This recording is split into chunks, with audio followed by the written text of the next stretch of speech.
কুমিল্লার চান্দিনায় ফাতেমা নামে এক নারী, তিনি তার স্বামী প্রবাসে থাকা অবস্থায় গোপনে আরও এক পরকীয়ার সাথে যুক্ত হওয়ার পরবর্তীতে বিগত ৩ বছর যাবৎ তিনি তার পরকীয়া প্রেমিকের সাথে বিবাহ বন্ধনে আবদ্ধ হওয়ার কথা রয়েছে, কিন্তু সেটা সম্পূর্ণভাবে অবৈধ। এবং তার স্বামী প্রবাসে থাকা অবস্থায় তিনি বিভিন্ন স্থানে তার পরকীয়া প্রেমিককে স্বামী বানিয়ে বিভিন্ন বাসায় বাসা করে থাকতেন। তারই ধারাবাহিকতায় চান্দিনা, মাদাইয়া এবং দেবিদ্বার উপজেলার বরগন্তা ইউনিয়নের আশরা গ্রামে তিনি বিগত চলিত বছরের ৪ মাস যাবৎ তিনি বাসা ভাড়া করে রয়েছেন এবং তার বর্তমান স্বামী যিনি প্রবাসে আছেন তার কাছ থেকে প্রতি মাস শেষে ৩০ থেকে ৪০ হাজার টাকা করে তিনি হাত খরচ এবং ছেলে সন্তানের টাকা পয়সা খরচ বাবদ তিনি এভাবেই নিয়ে তার সংসার পরিচালনা করে যাচ্ছেন। এবং অপরদিকে তিনি তার দেশের যে পরকীয়া প্রেমিক রয়েছেন সেই পরকীয়া প্রেমিককে স্বামী দাবি করে বিভিন্ন জায়গায় বাসা ভাড়া করে তিনি এভাবেই তিনি থাকছেন। সেই ফাতেমা আক্তারের বাড়ি চান্দিনা পৌরসভার ১ নং ওয়ার্ড মোহারং গ্রামে অবস্থিত। এই ফাতেমা আক্তারের ইতিপূর্বে চান্দিনা উপজেলা গ্রামে বিবাহ বন্ধনে আবদ্ধ হয়েছেন বিগত কয়েক বছর পূর্বে। সে ফাতেমা আক্তারের ওই পরিবারের মধ্যে ৩টি কন্যা সন্তানও রয়েছে। তারই ধারাবাহিকতায় তার স্বামীকে সেই ফাতেমা আক্তার প্রবাসে পাঠান। প্রবাসে পাঠানোর পরবর্তীতে সেই স্বামীকে বিভিন্নভাবে বোঝানো হয়েছে তার শ্বশুরবাড়িতে থাকা খাওয়া এবং বিভিন্ন সমস্যার সংকটের মধ্যে রয়েছে।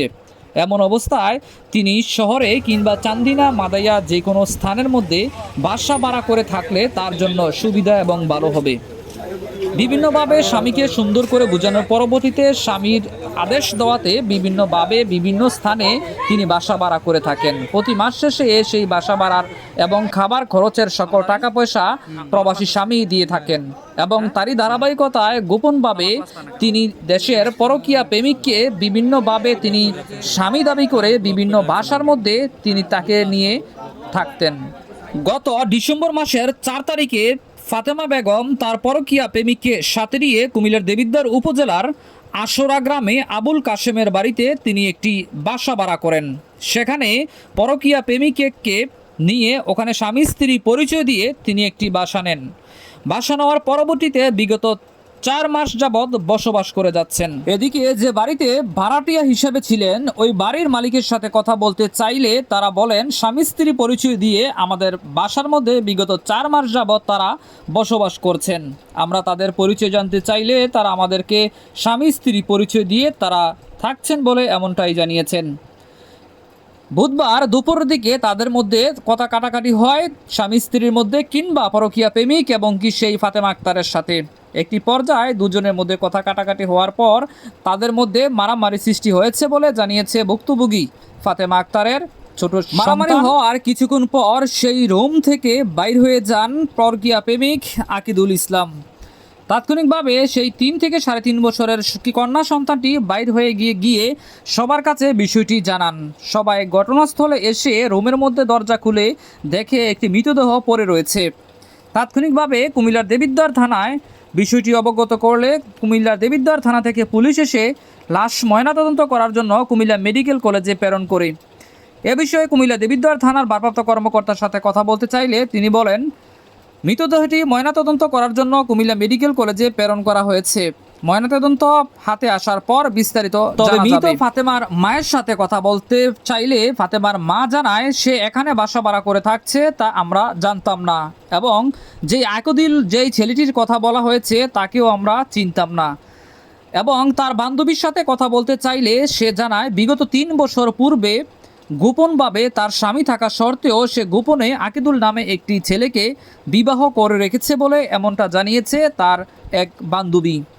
এই বিষয়কে কেন্দ্র করে চাঞ্চল্যতা বিরাজ করছে সেই কুমিল্লার দেবিদ্বার উপজেলার আশরা গ্রামে।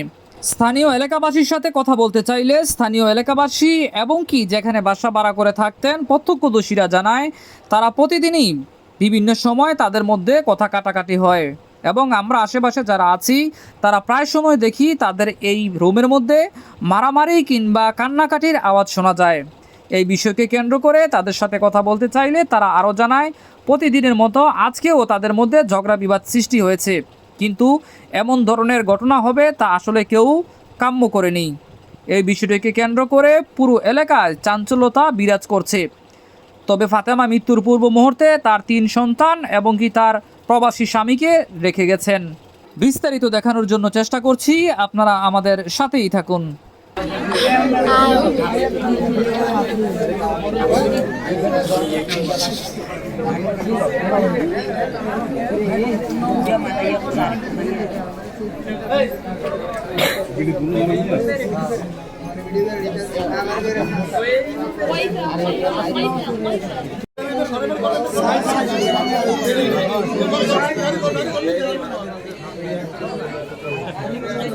নাম ঠিকানা সংগ্রহ করো, কথা করো।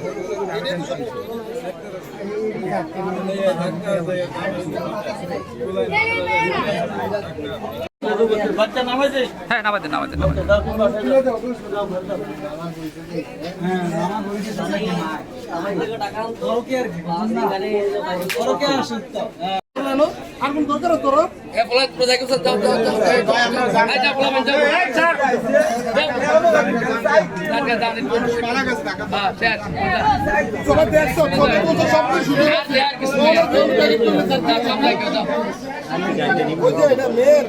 এটা আমরা আইডি কার্ড দিয়ে বাইক করছিলাম, ওই যে এর সিমটা আছে না, ওই যে সিমটা মায়া দিচ্ছে ছবিটা ইয়ারাতে, এটা আমার মোবাইল নাম্বার। এই মোবাইল নাম্বার দিয়ে কি করছি আমরা, মানে ভাবছি যে এটা জামাইয়ের জায়গা, জামাইয়ের জন্য না। তো পরে আমরা তথ্য পাওয়া গেছে যে মায়ের এই কাটলের যাওয়া হয়েছে, মায়ের ঠিকানা, মায়ের মার বাড়ির ঠিকানা। এখন তো মনে হচ্ছে এটা জামাইয়ের ঠিকানা, আমাদের এটা মার ঠিকানা, মা আসতেছে। আর একটু কথা বলো। হ্যাঁ, ইয়ে করছে। তোমার নাম কি? ফাতেমা। পিছনে তোমার আব্বুর নাম কি? তোমার আব্বুর নাম কুদ্দুস। গুড। তোমার আম্মুর নাম কি? শিরিনা। তাহলে যে তোমার ওই যে বানা মোবাইলের মধ্যে যেটা ঢুকে টাকা বানা, ঠিক আছে? আচ্ছা,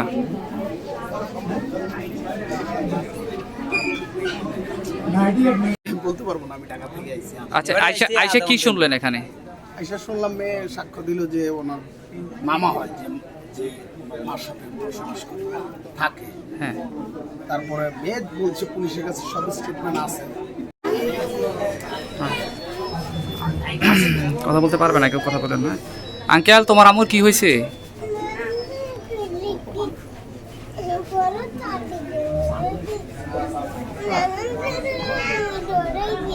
ডরাইছো? কি নাম তোমার আঙ্কেল? তোমার আম্মুর কি মারছে? কে মারছে?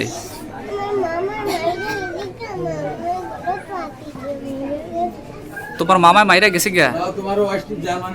তোমার মামার নাম কি?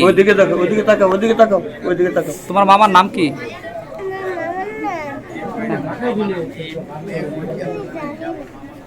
আচ্ছা, তোমার আব্বু কোথায়?